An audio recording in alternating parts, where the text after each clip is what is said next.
বাংলাদেশ আওয়ামী লীগকে অভিনন্দন জানাচ্ছি, কারণ বিএনপি জামাত সম্মিলিতভাবে আওয়ামী লীগকে স্থায়ীভাবে নিষিদ্ধ করবার জন্য তারা ইতিমধ্যে কার্যক্রম শুরু করেছে এবং বাংলাদেশ আওয়ামী লীগকে নিষিদ্ধ করেছে একরকম সংসদে বিল প্রস্তাবের মাধ্যমে।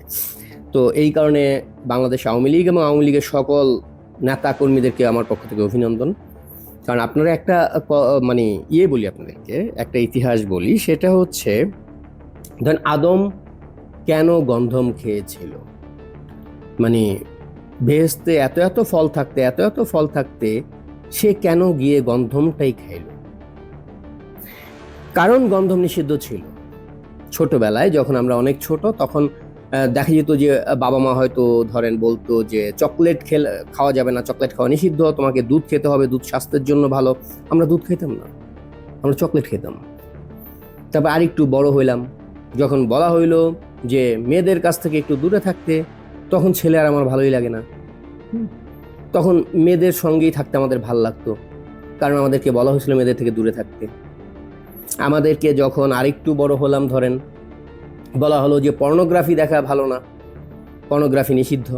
এই পর্নোগ্রাফি নিষিদ্ধ কি, এটা ঘাটতে ঘাটতে ধরেন মোটামুটি পর্নোগ্রাফি স্পেশালিস্ট হয়ে গেছি আমরা সবাই।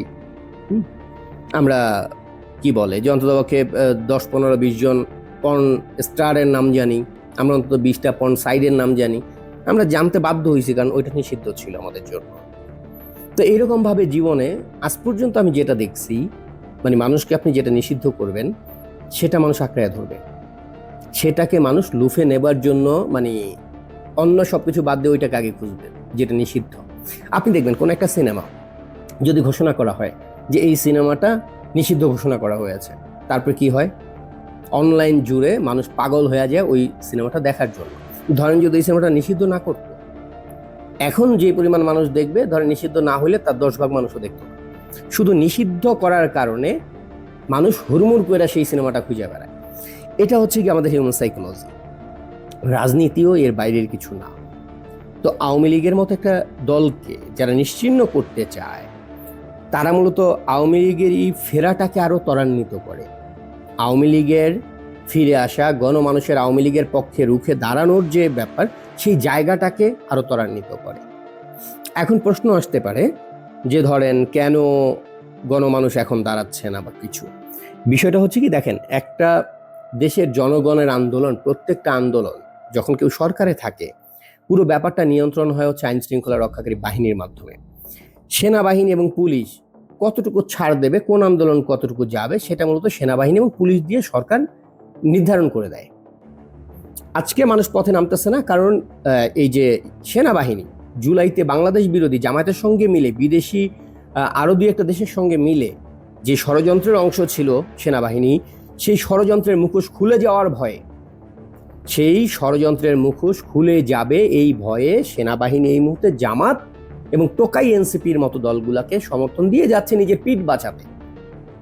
কারণ ইতিমধ্যে আপনারা অনেকবার দেখেছেন এনসিপির অমক টোকাই তমক টোকাই বারবার সেনাবাহিনী নিয়ে এটা বলেছে সেটা বলেছে, বিভিন্ন ধরনের মন্তব্য করেছে।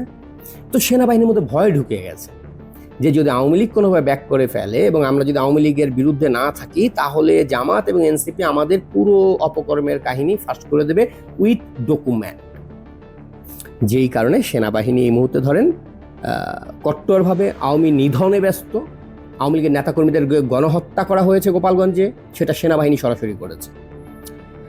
এবং পুলিশ বাহিনীর মধ্যে একটা বড় অংশ জামায়াতকে রিক্রুট করা হয়েছে। আপনারা নিজেরাও দেখেছেন 75,000, জুলাইয়ের পরে শুরুতেই বোধহয় 2 মাসের মধ্যে 75,000 নিয়োগ দেওয়া হয়েছিল সেনাবাহিনীর এই পুলিশে।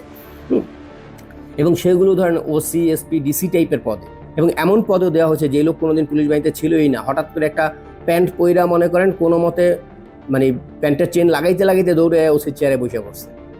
থানাগুলো থেকে, ধানমন্ডি থানা থেকে আমি নিজে ইনফর্ম, ওই সময় ভিডিও শেয়ার দিয়েছিলাম যে সেখানে থানায় যারা কনস্টেবল বা অন্যান্য কর্মরত আছে, তারা হতভম্ব হয়ে গেছে ওসিকে দেখা, যে তাদের এই ওসিকে কোনোদিন পুলিশ বাহিনীতেই দেখে নাই, সে ওসি হিসেবে আইসা বসে পড়ছে।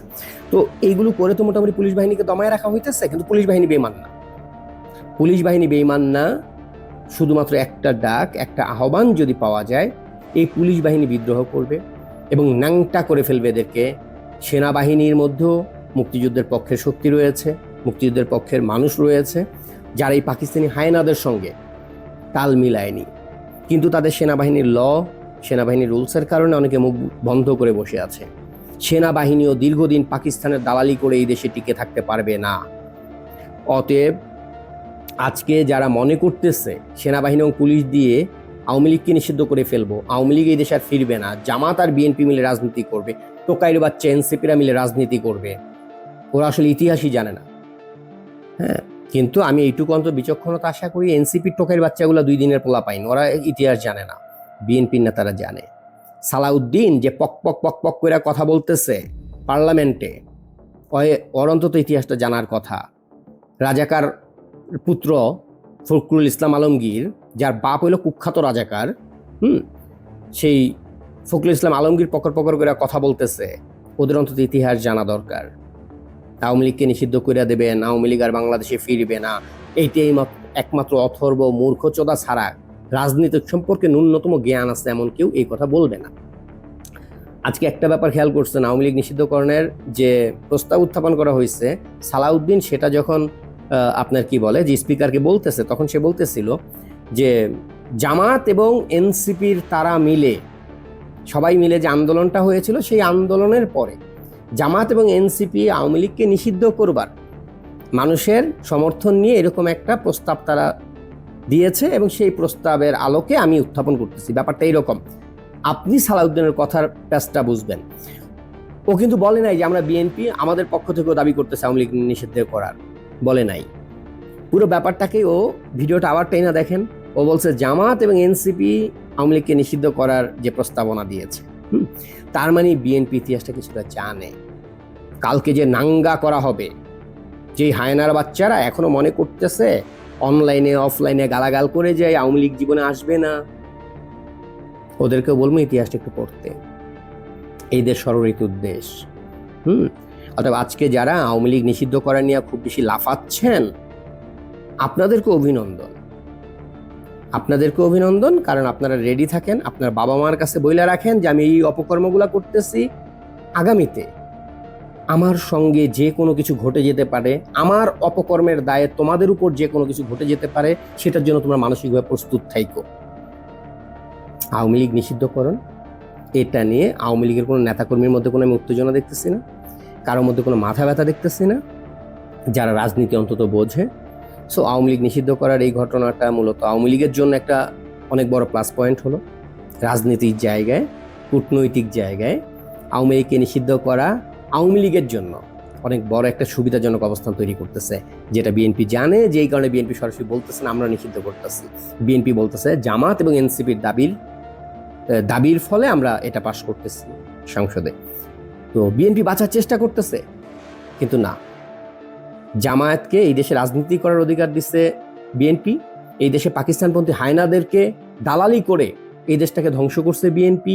অতএব শুধু জামাতের বিচার হবে, এনসিপির বিচার হবে, বিএনপির বিচার হবে না, এই কথাটা সত্য না।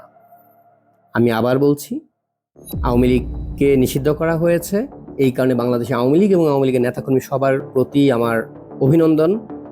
এটা একটা ভীষণ আনন্দের ব্যাপার, এবং আনন্দটাকে আনন্দ হিসেবে উদযাপন করেন। আর যারা আওয়ামী লীগ ধ্বংস হয়ে গেল এটার মাধ্যমে এই চিন্তা করে আনন্দ করতেছেন, তাদেরকে অভিনন্দন, আপনার ফ্যামিলির প্রতিও অভিনন্দন। আগামীতে দেখা হবে, আপনার পরিবারকে জানায় রাখবেন এটা। ধন্যবাদ।